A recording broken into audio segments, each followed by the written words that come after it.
Hey everyone, and welcome back to Horror Movies for Life. I'm your host, Brian, and we're going to take a look at an Amicus Anthology movie in this video. The last one, actually, that I have to review on my channel. The six of the seven I've watched and reviewed on my channel in previous series over the last few years. You can search and find those. But the one we're going to take a look at today is the one anthology movie from Amicus that I've never seen before and obviously haven't reviewed before, and that is Torture Garden, which I have on DVD here. So yeah, Torture Garden. Show you guys the back a little bit there. There's not really much for special features or anything. It's a pretty standard edition, but Torture Garden. So let's just go ahead and get into it. Torture Garden is a 1967 British horror film directed by Freddie Francis, made by Amicus Productions. It is one of the producer Milton Subotsky's trademark films, an omnibus of short stories, and in this case, all by psycho author Robert Bloch, who adopted his own work for the screenplay, linked by a single narrative. Freddie Francis said Martin Scorsese wanted him to make a film about the life of Edgar Allan Poe because he so admired Torture Garden. Just a little tidbit there. So yeah, this movie opens with five people once again, as we get in a lot of these Amicus movies. Five individuals. In this case, they visit a fairground sideshow run by showman Dr. Diablo. Having shown them a handful of haunted house-style attractions, he promises them a genuinely scary experience if they will pay a little extra.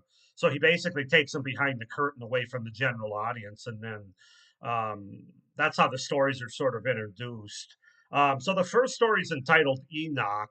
This one's basically about a not a killer cat, but a cat that takes possession of a human character to do his bidding for him, basically, and bad stuff like killing people. The second story is entitled Terror Over Hollywood. This is about a starlet actress and Hollywood actress who's trying to make it big in Hollywood to the point where um, she actually does in her roommate, who's also an actress, who has like a dinner date with this big time producer director, and then she takes her place basically. And this is basically about it's kind of a it's kind of what's the word for it?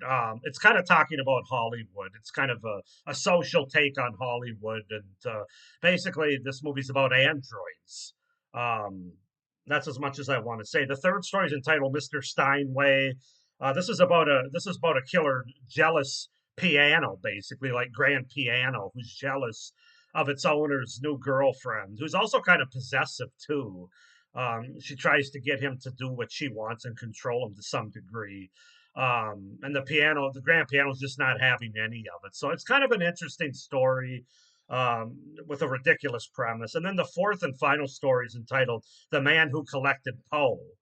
And this is the one with that has Jack Palance and Peter Cushing are the main characters in this story. And basically, Peter Cushing is a collector of all things Edgar Allan Poe, from early like written word, like not scriptures, but what am I trying to say? Like his writings and stuff to like all these physical objects, things by Edgar Allan Poe, and of course Jack Palance is very interested, and he wants to be a collector himself, and eventually Peter Cushing tries to kick him out, and he wants to see more. He finds these keys, and he thinks one of them leads to this door, and then they get in a fight, and he ends up killing Peter Cushing, and then discovers more than he thought he was going to behind the door, basically. Um, and then there's five characters, but only four stories because the fifth character is part of the epilogue. Gordon Roberts is his name. He's the fifth patron, and he goes berserk using the shears of this. I guess I didn't really mention, but basically behind the curtain is this um, deity of like fortune teller woman, Atropos or Atropos. And she's got these garden shears she's holding up. So to get into each of the stories, Dr. Diablo has each of them look into these garden shears, as sort of this vision, this fortune telling sort of vision of their evil and what's to become of them, basically. Um, but anyway, this fifth patron goes berserk, grabs the shears and kills Dr. Diablo in front of the others, causing them to panic and flee. That's not really the end of the movie, but that's as much as I'm going to give away in the epilogue. So, as far as the cast of this movie goes, you have Jack Palance as Ronald Wyatt, Burgess Meredith as Dr. Diablo, Beverly Adams as Carla Hayes, Peter Cushing as Lancelot Canning, Michael Bryant as Colin Williams, and Barbara Ewing as Dorothy Endicott. So yeah, that's to set up the premise, the stories for Torture Garden from 1967, the Amicus Anthology movie. This is not one of the better anthology movies by Amicus in my opinion. It's not horrible, it's not unwatchable, um, but it felt like it was missing something. It felt like, despite some good things about it for sure, which I'll get into here with my pros, um, it just feels kind of weak to me. Let's just go ahead and get into it, though, starting with the things that I did like about the movie. I really like the opening credits. I'm a big fan of like carnival settings, especially in horror movies. So right away they hooked me because the opening credits show like this carnival with the rides and everything going on, and just that whole carnival aesthetic and setting. So that hooked me right away. And this carnival sideshow aesthetic that's set up that basically sets up our stories, I thought was well done, especially at the beginning. It kind of deteriorates a little bit as the movie goes on, in my opinion. But I really enjoyed that opening of the movie. Probably one of the better openings of any Amicus anthology, actually. It is a star-studded Amicus movie with really solid performances by those you would expect, of course. Peter Cushing, who, man, I'm starting to think Peter Cushing might be the most underrated, greatest actor of all time, because the way this guy just slides into roles, and is so believable and has such screen presence. I'm not sure I can think of anybody else like him, especially nowadays in Hollywood. But man, he was a good actor. But Peter Cushing, Jack Palance, Burgess Meredith, and Michael Bryant are the ones that really stand out here. They all give great performances, but really across the board, I think the performances are good, as you come to expect from an Amicus anthology movie. The fourth story, about Edgar Allan Poe, the man who collected Poe, is easily the best story of these four. I don't think it's close.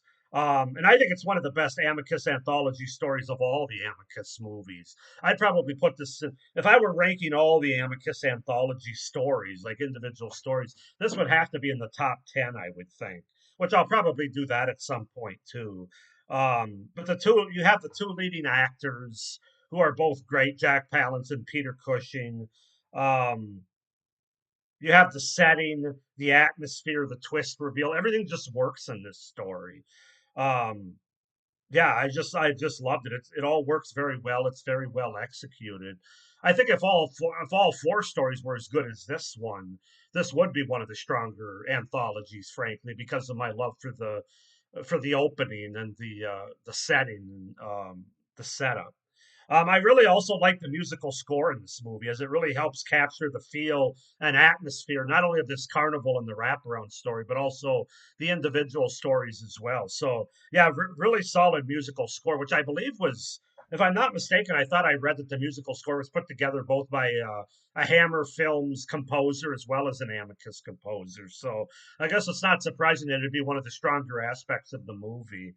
So, those are my pros for Torture Garden from 1967. As far as cons go, as I said, this just didn't feel like a strong anthology. It just wasn't as strong overall as the other Amicus anthologies. I think as an anthology unto itself, it's fine, but it's an Amicus anthology, so naturally you're going to have compare and contrast to the other Amicus anthologies that came. Well, there's only one that came before it. That was Dr. Terror's House of Horrors, and then all the five that came after it. That's where it just doesn't hold up as strongly, in my opinion. Um, it just didn't really have the energy throughout. Something, I can't put my finger on it, but something was just lacking with this one compared to some of the stronger ones like Asylum or Tales from the Crypt or The House That Dripped Blood. This one just didn't quite have that. Yeah, I don't know. Three of the four stories, the ones that I didn't mention, the non-Poe stories, basically, were just kind of meh, in my opinion, for different reasons. None of them really were scary at all, and those three weren't all that interesting. The only one that was interesting was the Poe story, and that one kind of was creepy, especially once he discovers what's in the room behind the door after he kills Peter Cushing's character. I'm not going to say it's scary, but that was the creepiest one of the four, as well as being the best executed one. But the other three, yeah, I don't know, man. The cat story, I mean, how many cat stories do we have to see? It probably didn't help that I just watched The Uncanny again. I rewatched that a few days ago, and that's all about cats, of course. Um, the Killer Piano was probably the second best one, just because it was the most unique and interesting one, but kind of silly too. And then the Hollywood Starlet one with the androids, didn't do much for me if I'm being honest. I wanted to like him more than I did. The wraparound also felt a bit of a missed opportunity. Like I said, it starts out strong with the carnival setting and atmosphere with the opening credits, and then Burgess Meredith's character of Doctor Diablo. But it kind of goes like this as the movie goes on. I just feel like they could have taken a better opportunity of that setting. And I don't think the movie ends very strongly with it. I don't think it's one of the stronger ending anthology movies either. Of course, you have our main character, one of our main characters, breaking the fourth wall and talking to the audience and then revealing who he really is. Eh, okay.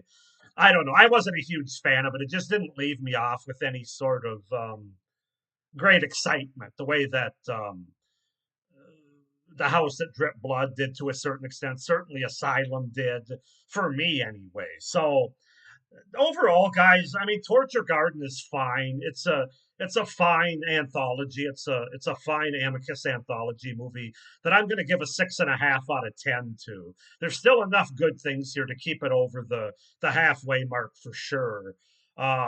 Between the performances and who's in it and that setting and how it opens and everything, then some of the last story, the Edgar Allan Poe story. There's enough here to make it at least a 6 to 7.